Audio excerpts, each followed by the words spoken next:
Selamat pagi adik-adik semua. Selamat pagi, Bu. Selamat pagi, Bu. Selamat Selamat pagi, pagi, Ibu. Ibu.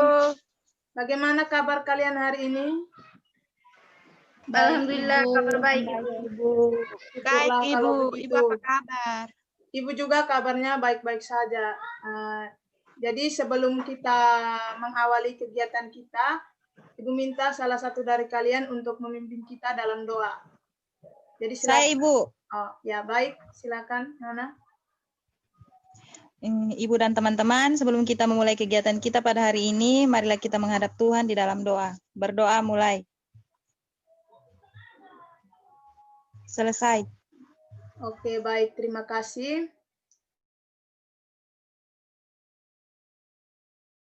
Tapi sebelumnya kita bermain games dulu ya, supaya kalian semua agak rileks dalam mengikuti kegiatannya. Jadi kalian semua dengar instruksi dari Ibu ya. Siap, Ibu. Oke.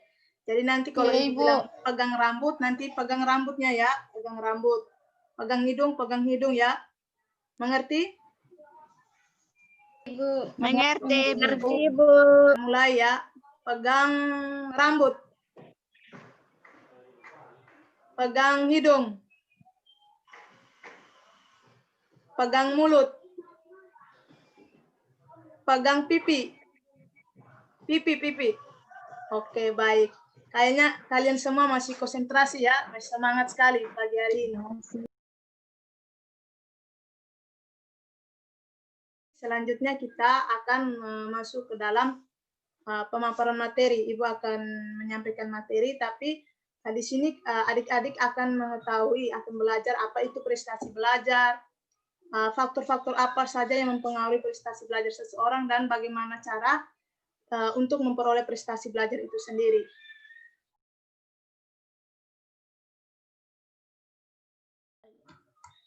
Sudah terlihat PowerPoint-nya? Sudah, Ibu. Sudah, Bu. Keterampilan berprestasi dalam belajar. Yang pertama itu pengertian prestasi belajar. Kalau mendengar kata prestasi belajar itu, mungkin yang terlintas dalam benak adik-adik itu, prestasi belajar itu apa? Kalau ada yang tahu, silakan jawab. Oke, Saya, Ibu. Oke, baik. Nona Lunianti, silakan. Prestasi belajar itu apa? Kalau menurut saya, prestasi belajar itu mendapat ranking dalam kelas, Ibu. Oke, baik sekali. Jawabannya benar. Jadi di sini Ibu hanya meluruskan saja. Jadi prestasi belajar adalah hasil usaha yang dicapai seseorang melalui perbuatan belajar yang memperoleh hasil dalam bentuk tingkah laku nyata dan baru.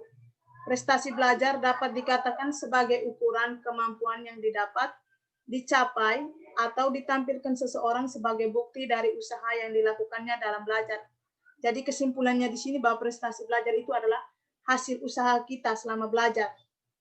Nah, baik, yang berikutnya ada faktor-faktor yang mempengaruhi prestasi belajar kita. Ada dua faktor, yaitu faktor internal dan faktor eksternal. Faktor internal yaitu ada intelijensi. Intelijensi berarti kemampuan IQ kita. Kalau kita memiliki IQ yang tinggi, maka dapat memperoleh prestasi belajar yang baik dalam sekolah. Yang berikut, motivasi. Jadi motivasi itu sangatlah penting. Jadi kita itu harus menanamkan motivasi dalam diri kita sendiri untuk terus belajar. Yang berikut, sikap. Jadi sikap kita itu harus berjalan beriringan dengan kemampuan kita.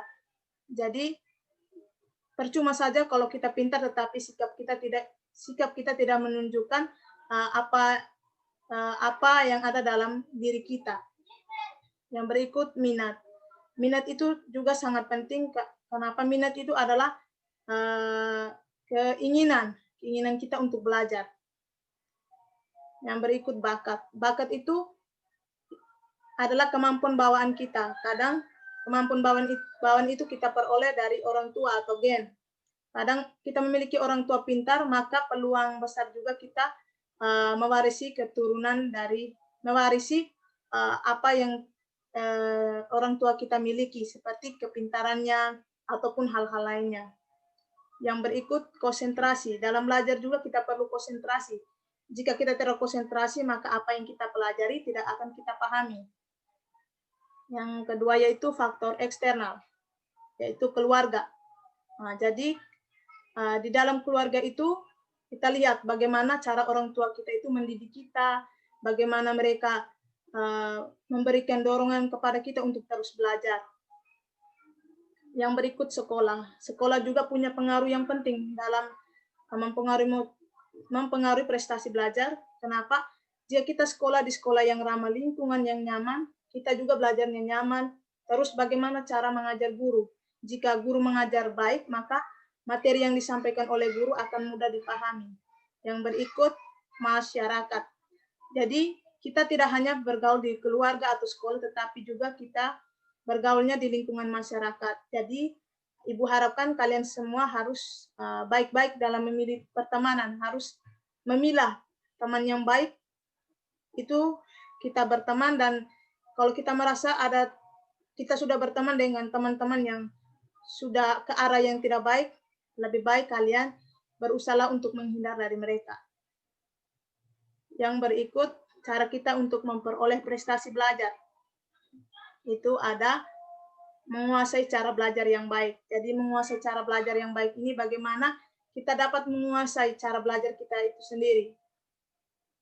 Yang kedua, terampil membagi waktu. Jadi kita itu seharian bukan hanya belajar saja, tetapi kita juga bisa membantu orang tua. Jadi kita harus pintar-pintar dalam membagi waktu. Yang berikut, sukai semua mata pelajaran. Kadang-kala kita itu jengkel dengan guru yang kasar itu. Cukup jengkel kepada gurunya, jangan kepada mata pelajarannya. Yang berikut, menjaga sikap dan tingkah laku. Seperti yang telah Ibu jelaskan di atas tadi, bahwa percuma kalau kita pintar, sedangkan tingkah laku kita itu tidak baik. Misalnya saja kita sering terlambat, sering bolos, itu kurang baik sekali. Tidak menghargai orang lain, itu juga kurang baik.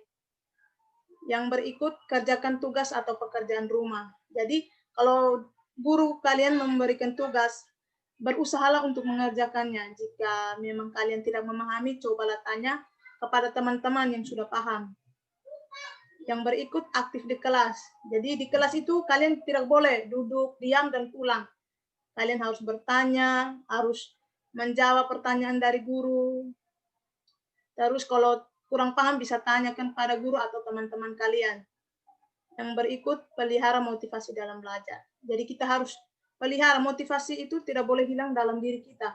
Karena apa? Jika motivasi dalam diri kita sudah hilang, maka kita tidak punya dorongan lagi untuk belajar. Yang berikut, menjaga kesehatan. Ini juga penting, apalagi dalam masa pandemi ini, kalian juga harus benar-benar menjaga kesehatan kalian.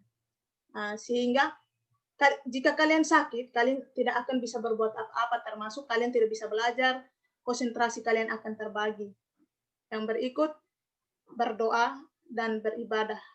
Jadi tidak hanya belajar, tetapi kalian juga berdoa dan beribadah, meminta tuntunan dari Yang Maha Kuasa agar kalian itu bisa memperoleh prestasi belajar yang baik. Yang berikut, restu orang tua.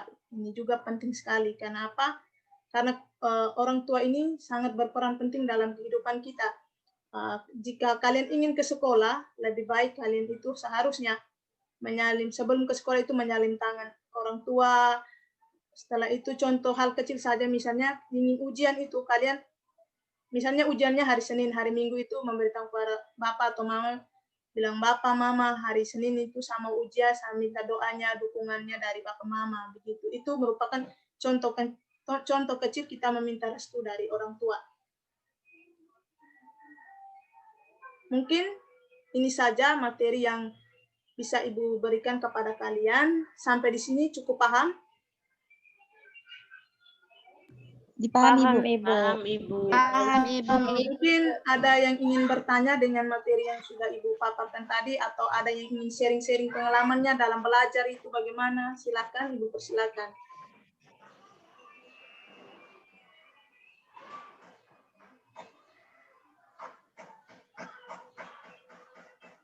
Ada yang ingin bertanya? Saya, Ibu. Oh ya, Saya baik, mau Nona bertanya. Lidiana. Silakan. Baik, terima kasih kesempatan yang telah diberikan kepada saya. Jadi, saya ingin bertanya, apabila siswa mengalami kejenuhan saat belajar, kita sebagai guru, apa yang harus kita lakukan? Oke, baik. Jadi ketika Ibu akan menjawab, jadi ketika kalian mengalami kejenuhan dalam belajar, itu wajar ya mengalami kejenuhan. Barangkali kalian terlalu belajar, jadi jika sudah mengalami kejenuhan itu, sebaiknya Ibu sarankan kalian untuk berhenti sebentar dan cobalah untuk refreshing, jalan-jalan, atau pergi bersama teman-teman, terus buat hal-hal yang kalian sukai, begitu. Bagaimana Nona Lidiana? Cukup paham sampai di sini? Ya, Ibu. Oke, Dapat baik. dipahami. Terima kasih. Mungkin ada yang lain lagi yang ingin bertanya, silakan.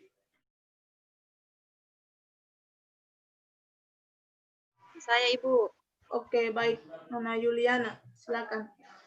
Ini Ibu, saya suka ini menunda-nunda untuk mengerjakan tugas, Ibu. Apa itu ini berpengaruh dengan saya punya prestasi belajar, Kak Ibu? Oke, baik sekali pertanyaannya. Jadi Nona Yuliana ini sering menunda pekerjaan rumah ya. Jadi ini sangat-sangat Iya, Ibu. mempengaruhi prestasi belajar kalian. Kenapa?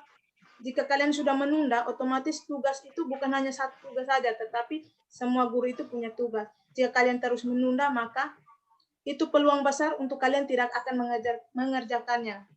Begitu itu juga akan mempengaruhi dalam nilai atau prestasi belajar kalian.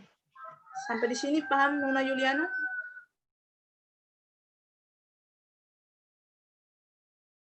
Paham, Ibu. Terima kasih, Ibu. Ya, sama-sama. Ada lagi yang ingin bertanya?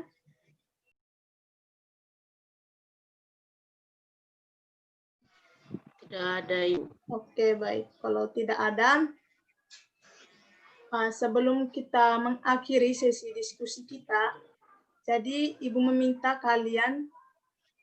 salah satu dari kalian untuk membuat komitmen dalam diri. Ibu. Ya, Nona Lunianti, silakan.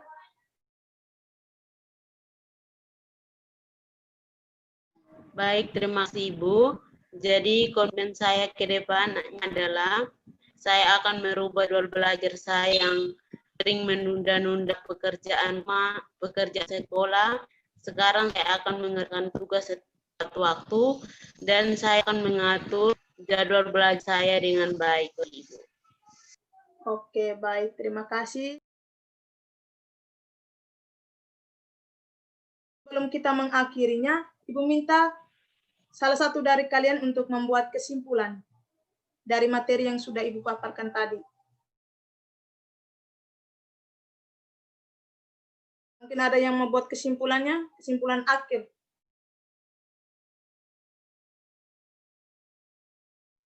Saya, Ibu. Oke. Jadi menurut saya prestasi belajar adalah hasil usaha dari seseorang yang capai dalam proses belajar. Dalam proses belajar itu juga ada beberapa hal yang dapat membantu untuk mencapai prestasi belajar, seperti minat, bakat, kesehatan, dan selalu bersyukur dan berdoa kepada Tuhan. Oke, baik. Terima kasih, Adik Ibu. Ronianti. Terima kasih banyak. Jadi sebelum kita mengakhiri kegiatan kita, Ibu ingatkan kembali bahwa kalian jangan lupa mengisi lembar LKPD ya, lembar peserta didik dengan evaluasi hasil yang di grup WA, Google Form-nya ya. Jangan lupa isi ya adik-adik. Iya, Ibu. Ini masa pandemi, jadi jangan terlalu jalan-jalan, tetap berada dalam rumah. Jika ingin keluar, pakai masker, cuci tangan, Ibu. Ya, baik. Ya, Ibu. Mungkin pesan Ibu hanya itu saja sebelum mengakhiri kegiatan kita hari ini. Ibu minta salah satu dari kalian memimpin kita dalam doa. Ibu. Oke, baik Nona Yohana, silakan.